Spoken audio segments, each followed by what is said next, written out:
fast. Oh That fast. That's how it happens. This is John Muir. So, do you mind joining us? Helen, we're studying your writing and your life. Hello. And how you came to be. And Well, welcome to the mountains. I'm so glad you came to the mountains here today. The mountains will refresh your spirit. The sun will shine through you the same way that the sun feeds the trees, and you'll pick up energy from the stream that will enliven you. It's very important that you come and refresh yourself in nature. So I'm very glad that you're here today. Nature has a marvelous power to transform you and how you feel, and we need to get in touch with that better. I'm John Muir. You might have heard of me before. Muir High School in Pasadena,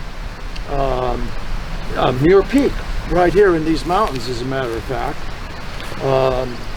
Muir Woods in Northern California, in the Redwood Preserve in Northern California. Have any of you been to Muir Woods? Spectacular place. I was born in Dunbar, Scotland in 1838. And as a lad, I used to play around the Dunbar Castle, which is where King John retired after the defeat at Bannockburn. It was a spectacular old castle that was 1,000 years old, and we used to play on it all of the time. We used to, we were convinced. We had heard so many stories about the battles that had gone on, and we created a lot of those stories ourselves, I'm sure. And we used to have a contest with each other to see who could climb the highest on the peaks and crags of the old castle. And I have to say that it's something of a miracle that I survived my rock climbing days from those days, because we took chances that no mountaineer would ever take in my youth. So when I was 11 years old, my family emigrated from Scotland to Wisconsin. And my life there was a very stern one, full of hard work and backbreaking labor. My father subjected us to. And it also included a bunch of the Scottish discipline of whipping. But it wasn't whipping that inspired me. It was really the soft caress of nature. And what I learned, everywhere we went was a lesson that I learned. I learned from nature, and I took those lessons in. My father wouldn't let me study during the day, and so I had to get up late at night. And that was another thing that fueled my inner fire, was the reading that I did late at night as I read about great places all around the world, the great natural treasures of the world, places like Yosemite. Those lessons stayed with me as a game plan for my entire life, really. I never forgot those lessons I learned late at night. I went to college for 4 years at the University of Wisconsin, but I didn't take a normal course. I studied what I wanted to study and the things that I thought would be most useful to me. Things like chemistry, which opened a whole new world to me, and geology, and a little bit of Latin and a little bit of Greek, and mathematics was always one of my favorites as well. I didn't learn as much as I should have, and I wish that I had actually stayed there longer, but nonetheless I moved on. And soon thereafter I was working at I was very good with machines and with putting things together and contraptions. I invented a lot of contraptions. I was working at a factory. It was a factory for carriage parts in Indiana. And one day, an instant changed my entire life. And that instant came with a scrap of metal, flew into my eye, and pierced my cornea. I was convinced that I had lost my sight. I told my mother, I've lost my eye. It's gone. On the advice of doctors, I had to spend 4 weeks in a darkened room. And during those weeks, I wandered in my mind through many places, all across the world. I saw visions of nature. It transformed my mind and my thinking. I thought about places like Yosemite and what a spectacular natural treasure that they are. And so after that, I learned that lesson, which really directed much of what I did. I transformed myself. I reinvented myself, really, as a tramp who went around seeing the beautiful places of the world and enjoying them and enjoying the richness and blessings of nature. I set off on a long trek going down to the Gulf, and I recorded that and memorialized it in my first book, which was A 1,000-Mile Walk to the Gulf. And eventually I came to California. So in 1868, I was 30 years old. I finally reached California, and I came to San Francisco. I was there for one day, and I looked around and I said, how do I get out of here?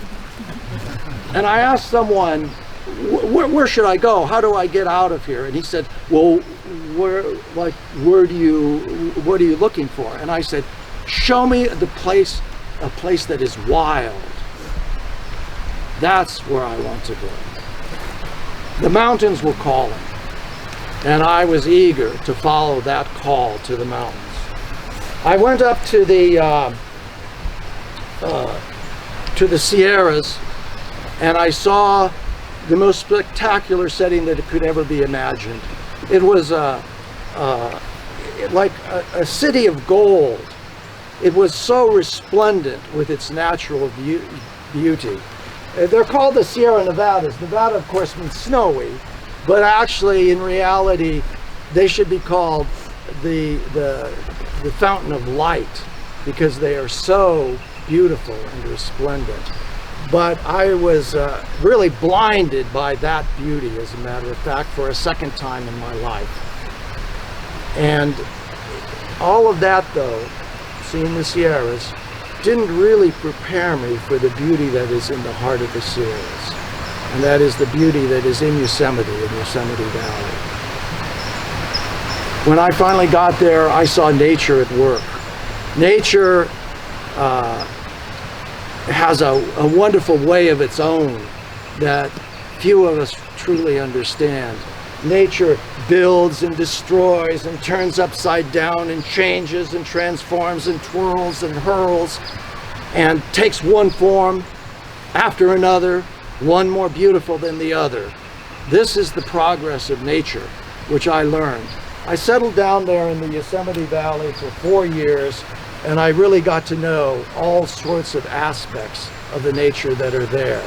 My setting was Half Dome and Bridal Veil Falls and El Capitan, all of the spectacular places of Yosemite. How many of you have been to Yosemite? Spectacular places of Yosemite that you know. It was just so very wonderful. In 1872, well, while I was there, I took extensive notes on everything that was going on there. I became an expert in glaciers, a glaciologist. I recorded originally the hundreds of glaciers in the Yosemite area. I saw the streams and the waterfalls. You know, there are more waterfalls in Yosemite than any place else on Earth in a small area. And I just was transformed and transfixed by the glories of Yosemite. So in 1872, I wrote my first article for the New York Herald, of what would become many articles about Yosemite and other great, beautiful places in the world. The story really spread around a lot. People read it. It became well known all throughout the United States. A few years after that, I actually came to this area. when I had gone to college at Wisconsin, some of my friends and mentors were Dr. Ezra Conger and Gene Carr. And they had both moved to Pasadena. The early colony had just started here in Pasadena, and they came, and it's right there on the edge of the Arroyo Seco, right near Colorado Boulevard there. And Gene Carr lived on one side of the street, Dr. Conger lived on the other side of the street. And so I came to visit them, and during that trip I took a visit to the mountains. At that time, no white man had ever gone all the way up to the top of the mountains from the Pasadena area. And so I set out on that trip on my own, and it was quite a chore. I went up through Eaton's Canyon over here, not too far east of us here, up into the mountains. Mrs. Conger, the good doctor's wife, gave me 3 loaves of bread and some tea. And I had a great time making tea by putting it, steeping it in a glass jar that I would lie on a rock, and the sun would heat up the tea, and it was really terrific. When I got back, I told Dr. Conger and his wife that it was perhaps the most difficult trip that I had ever made because of the underbrush. I had to crawl for, it seemed like, miles through the underbrush on my way to the top of the hills until I reached the ridge, which would later be named after me. It's the ridge that is the east slope of Rubio Canyon and the west slope of Pine Canyon. Just not very far from here, as a matter of fact. You could easily hike over there today yourselves. I published that article. It appeared in Century magazine in 1882, and it was really the first story that told about these mountains of Southern California and the special characteristics and great difficulties that they have here in this region. And I really learned to love these mountains. By 1880, though, I wasn't taking care of sequoias or exploring sequoias in Yosemite anymore. I was growing fruit in Martinez, a little town in the Alhambra Valley in Northern California, not far from the Sierra Mountains. I became a farmer, a husband, and a father. I came to the home of Dr. John Strenzel, and he was a very noted horticulturalist, and I lived on his ranch and then worked on it, and then within a few years I became quite enamored of his daughter, Louisa. Louie, I called her, and we married in 1882, and Louie became the most wonderful wife a man could ever ask for. She was so devoted and dedicated. She was truly the joy of my life. We had 2 children, Wanda and Helen, and I became very affluent, growing fruit trees, orchards and vineyards. I created many of them, and selling the fruit as well, and I really accumulated more money than I knew what to do with. By the end of that decade, though, I felt a tugging. As much as I loved my family, I felt that I belonged in the mountains and in the wilderness. And I began to grow irritable and cranky. Louie called it, I called her Louie, she called it low altitude sickness. And she understood. Eventually she came to me and she agreed to take over the management of the ranch there in the Alhambra Valley. And she took over the ranch and told me that I should go to the mountains, and that was my destiny and my legacy. And so I did. I returned to the mountains again in 1889. It was, when I first came to Yosemite, I was just awestruck by the grand beauty of the mountains and of Yosemite. But when I came back in 1889, I was shocked and dumbfounded by the destruction that had gone on. The Sierras and Yosemite were under siege. The timber companies had come in and were destroying spectacular sequoias that'll live far longer than any of us would ever live. And they were turning them into lumber. There were businessmen who wanted to divert the flow of Nevada Falls and redirect it. It was a terrible situation that was going on. And so I began a crusade to really save that place. And by 1890, I succeeded. I triumphed. You know, those forests, those woods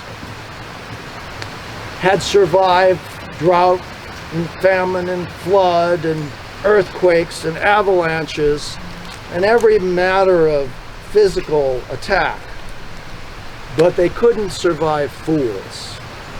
Only Uncle Sam could do that. And so in 1890, the Congress passed legislation establishing Yosemite Valley.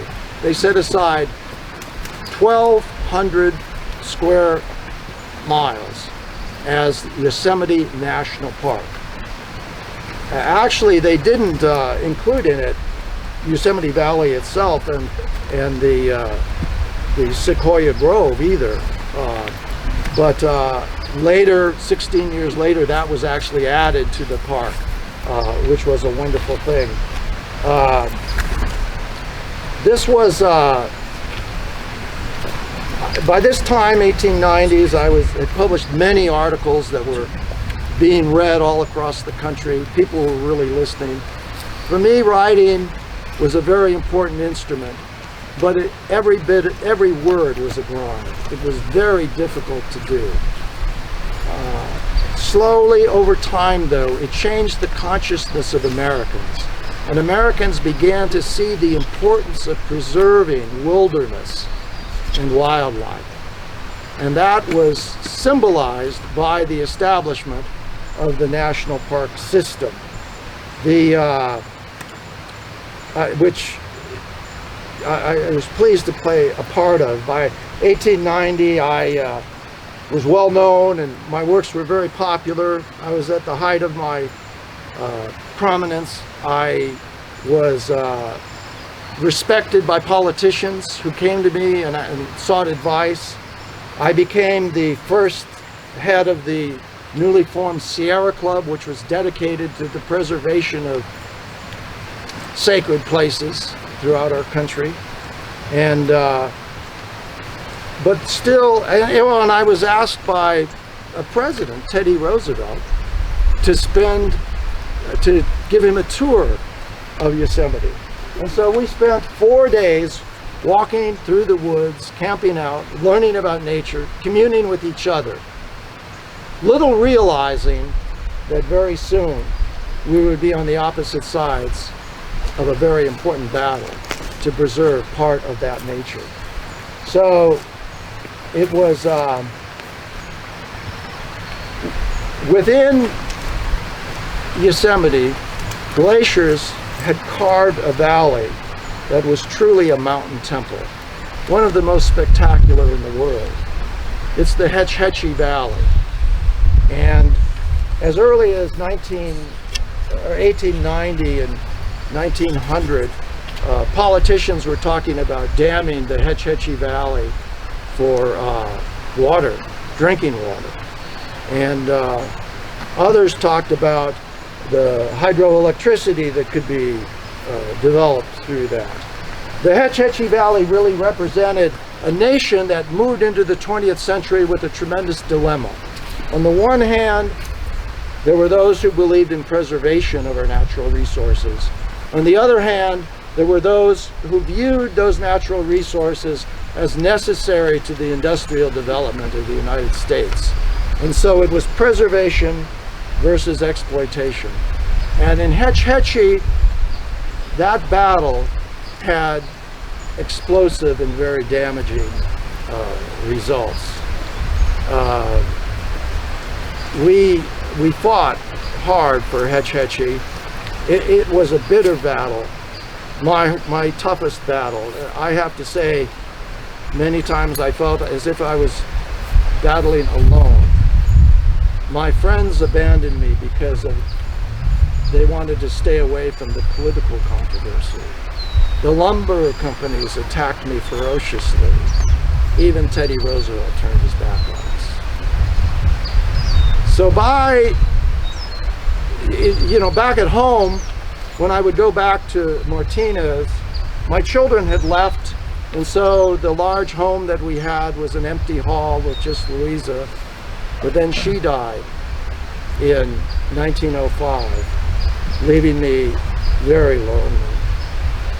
By 1913, it was clear what the fate of Hetchy would be, and that we had lost.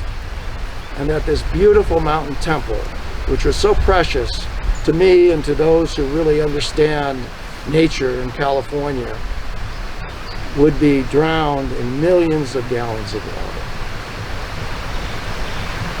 That defeat broke me. It harmed my spirit and slowed my gait.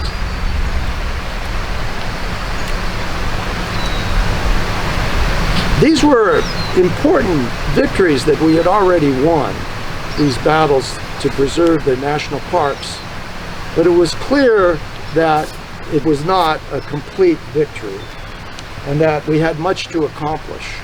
In fact, the battle for conservation is a never-ending battle. It's part of the universal struggle between right and wrong. It'll never go away. There's always going to be contesting interests who are going to be challenging the preservation of natural places. And we need to realize that. I was broken by the loss of the Hetchy Valley, and on Christmas Eve in 1914, I took my last breath in Los Angeles and moved on to a new journey. But I hadn't been defeated. Within 2 years, the nation set up, Congress passed legislation setting up the National Park Service. And I was hailed as the father of the National Park Service. And what had started with first Yellowstone and then Yosemite spread to many parts of the country. I understand that today the National Park Service protects more than 83 million acres in the United States. These were tremendous victories that we were able to accomplish by changing the momentum and the values of our country, by increasing the awareness that people have of the value of natural resources and how they're the basis of our whole society, and that if we don't treat nature well, we're going to suffer in the long run. So I would say to you today that I hope that you come to value nature and you come to the mountains again often, because it will refresh you. It will give you new spirit, new ideas, and new life. You need it to refresh your values and your soul. It will be a tremendous thing. Take a week off and go camping in the mountains. And go climb a mountain. Get adventurous and explore nature. It's a wonderful thing to do. And do it, especially while you're young, and bring young people with you as you do it, because you'll be able to enjoy it even more then, and its values will transcend the rest of your life as well. So do that, and as you do that, I think you'll learn lessons from nature. My message really here today to you is that one voice can make a difference. one voice, it's like the seedlings that I grew of the wonderful sequoias. I would plant seedlings more than 100 years ago, and they would shoot to the sky. And that's what your voice can be like, is that seed or that seedling that is planting a tree that will have a tremendous effect. I urge you to do that, to go out and explore and relish nature, learn the lessons of nature. Let nature teach you how to observe and learn the lessons of nature. And one other thing, don't ever lose your freedom and your love of the earth. Thank you. I think our group has some questions for you, Mr. Muir. Are you able to stay and answer some questions? Would you like to sit here, or where would you be comfortable? This is fine. I think this is a stable chair for you. I know you're extremely aged, over 150 years old now at this point. I'll tell you, the first 100 years was hard. After that.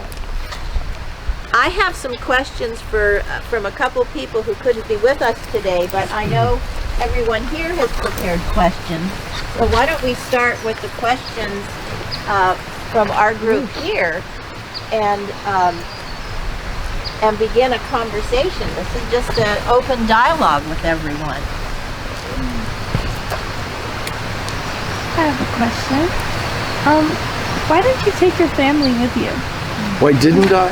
Yeah, like why didn't you sell your, I think you said farm, and take them with you on your journey? And Well, they visited the mountains and they loved the mountains too, but it would be very difficult, particularly for real young children and for a family really to survive in that kind of a situation. I was a mountaineer. I was climbing glaciers, you know, and exploring all sorts of places that really would have been very difficult to, you know, keep a family unit. I mean, we were a close family, but I was away from them for long periods of time. Over here. Since we're on the subject of family, what was harder, leaving the mountains the first time or leaving your family? Well, I needed to leave the mountains. I needed the rest and, you know, the joy that a family can bring too. I was tired. When I really went to, in 1780 when I went to Martinez, I was really tired and worn out by 17 years of living in the mountains, basically. And so I relished the rest that came from it. But, you know, in those 10 years that I did it, the pain, the attraction of nature, let's say, really surfaced again in a very strong way in my life. And Louie, my wife, was wonderful enough that she saw it and, you know, helped me accomplish it. Mm-hmm.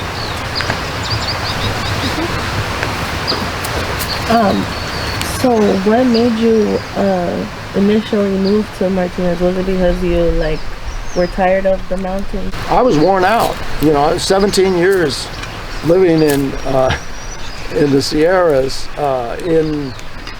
you know, in a very frugal way. I ate little. It was hard. You know, I would not eat animals. You know, I lived a very sparse life for 17 years, and it was a very adventurous life.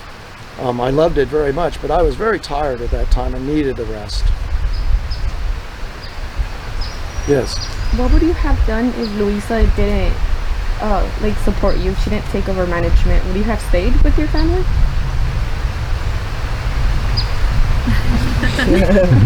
Unfortunately, I didn't have to answer that question in real life, you know. It certainly would have been a dilemma, yes.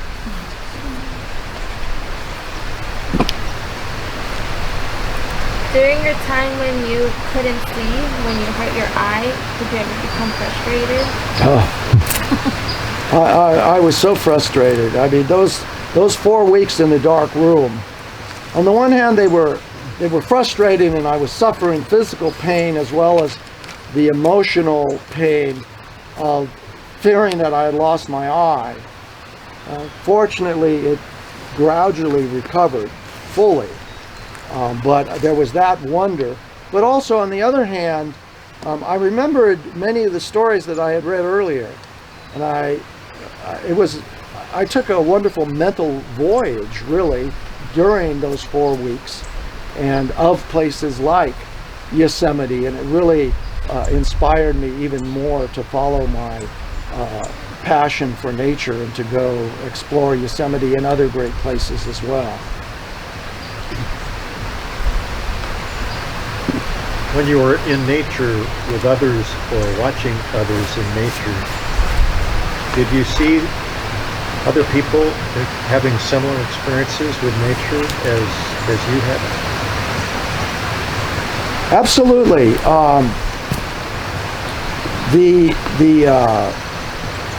The experience with nature is a largely individual experience. You know, it varies from person to person, and some people like things like fishing. I never got into fishing. I wouldn't kill a fish. You know, wouldn't do it. So the hunting and trapping and things like that, that's how a lot of people experience nature even to this day. Those were not the things that attracted me. What attracted me was the magic of the butterfly, the sound of the birds, the stream flowing by, the life, the bugs, all of the creatures that enliven nature. And I was very pleased eventually with the formation of the Sierra Club, which was an organization that was really dedicated to that. In my life, there were really, I think, 3 important things that I was able to accomplish that were extremely significant. And they were, the first was I had a tremendously adventurous life on my own. I climbed glaciers. I surveyed glaciers that no one had ever seen before. I went, through all sorts of interesting trips and things. The second was my writing, I think, and my writing was directly related to trying to transform people's understanding of nature and to help them to understand it better. So the writing was absolutely critical, and as I said earlier, it was torture for me. It was not easy to write, but I knew that I had to write if I wanted my values to be conveyed to a larger population. And the third thing was the formation of an organization. I was proud to be part of the founding of the Sierra Club and its first president, because I knew that organization was going to be an institutional force that was going to educate people about nature and how to enjoy it in the way that I thought was best. Yeah. If you were to go to Yosemite now, or Los Angeles now, how would you feel about it?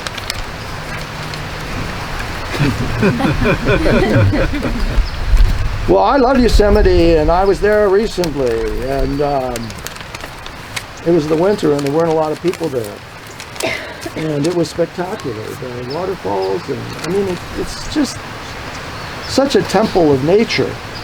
It's truly spectacular. But I do think that the sheer number of people going there, it's reached a point of that there needs to be some checks, and there are some checks, in terms of transportation programs and other kinds of things like that. But if you really want to understand what's happening to Yosemite, go look at a chart of the number of people who visit there every year, and how it has increased exponentially to a point where, when I was there, there were, 1,000 people going there a year, and now there's 7 million. And it's hard.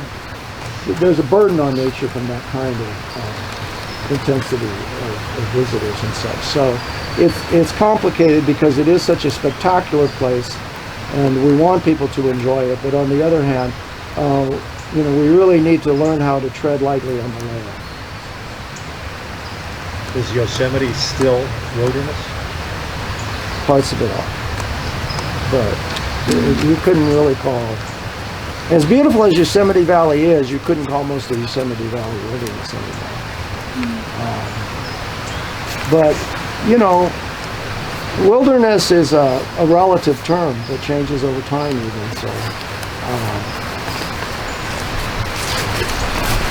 Mr. Muir, one of the questions that one of the students who couldn't be here today because she's doing pre-freshman orientation on campus for a group that's coming into campus was intrigued by all your stories of adventures. And she remarked that you cheated death so many times. And when you were on Mount Shasta lying almost near death, what were your thoughts? What was going through your mind? And how did you cope with that? I was not afraid of death. And when I was lying on Mount Shasta, I felt, what a way to go.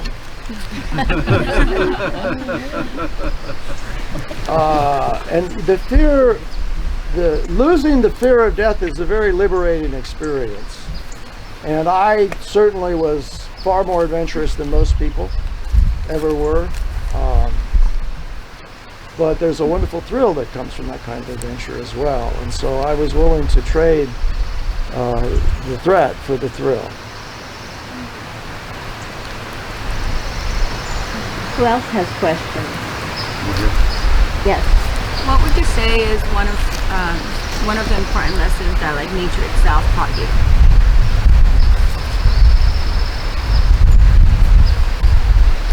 Well, I think one of the most important lessons of nature is the lesson of observation and of just learning how to observe and study and learn more about it in such a detail. I used to like to, for instance, sit in a tree for 2 hours and just see the changes that go on during that period of time. Now, I'm sure most of you haven't sat in a tree for 2 hours. How many have sat in a tree for 2 hours? Yeah? Yeah. And so you see changes occurring that you would never, you will miss them if you don't do something like that, and just, not, you have to let nature teach you, and some of that will be, of course, informed by your knowledge and your previous experiences and other things like that. But if you kind of let nature teach you, you will find that it'll teach you peace, it'll teach you self-awareness, it'll teach you what you like, and maybe even who you like. It's a wonderful teacher. Is there a question over here somewhere? Yes, definitely. If you don't mind my asking, what did you find your identity in? Was it like a certain aspect of nature or a certain place, or? Well, nature's so full of wonderful aspects and innovation, really, and constantly changing, and such that it certainly, any place you go to in nature, if it's truly in nature and wilderness, the more wild it is, the better. The more you will learn from it, the more you will get out of it. And so there's so many lessons to learn from it. It doesn't even matter if you keep going back to the same place over and over and over again. You'll still be learning more and more and more. It isn't just, from doing lots of different places, but even just one place, if you go to, will learn. So much so that, you'll learn to love the processes and understand them better that go on there. And you'll recognize, really, I often wondered, I often said, how could anyone be happy anywhere if they weren't happy here? That's the experience that nature can give you.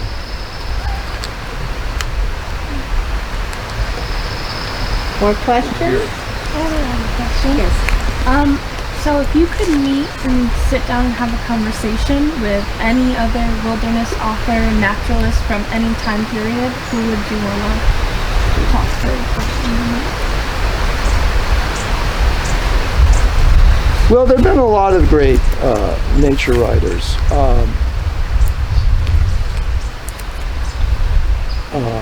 In my time, Emerson and Thoreau. Go read Emerson and Thoreau. They're astounding. They're wonderful.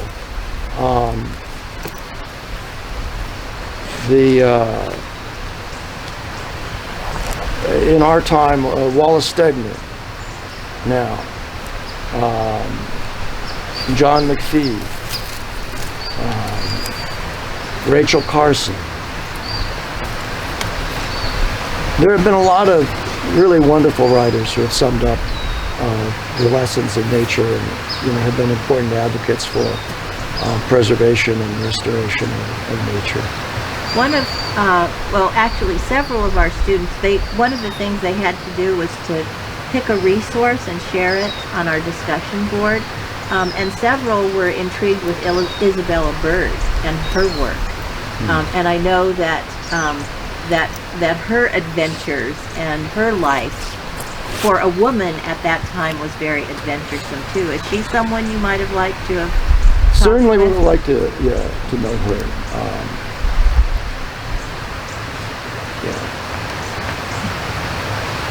More questions? How about Charles Lummis? Did you know him?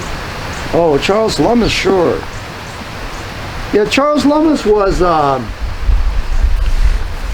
eventually he lived here in Los Angeles, and I visited his house in Los Angeles, right there at Avenue 43 in the Arroyo Seco. He had a wonderful rock house that he built, and he really had a very great appreciation for nature himself, and also for the Southwest, and around his house he gathered Mary Austin. I should have said Mary Austin for greatly, because she was there, and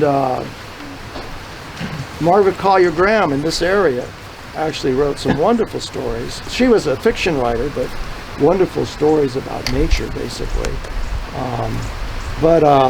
Yeah, I went to his house. Was really a center of activity for people that love nature,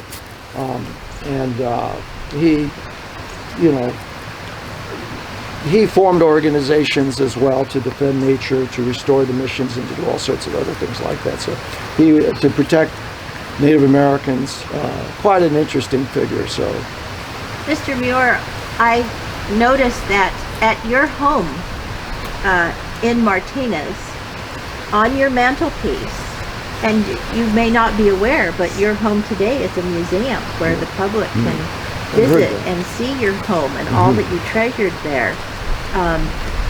There's a photo of John Muir, of Charles Lummis on your mantelpiece. yes. So you must have admired him Very much. and his work, and as you founded the Sierra Club, I understand that Charles Lummis founded an organization as well. Could you maybe tell us about that? Well, I understand that Charles Lummis formed the Arroyo Seco Foundation, which is dedicated to the preservation of the Arroyo Seco, which is the Great Canyon. Actually, Millard Canyon is part of the Arroyo Seco, really. We're in Millard now.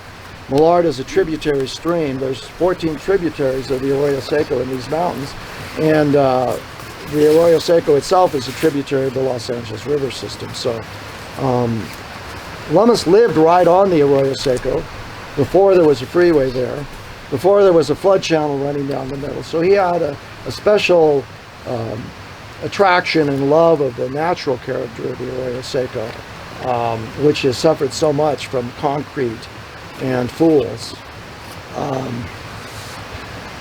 So that organization, I understand, continues today. And would you like to introduce yourself and who you truly are? I want all of you to meet who John Muir really is in real life in 2019. This is Tim Brick, who is the managing director of the Arroyo Seco Foundation. Isn't that a tremendous coincidence? Yes, yes. Well, thank you very much, Diane.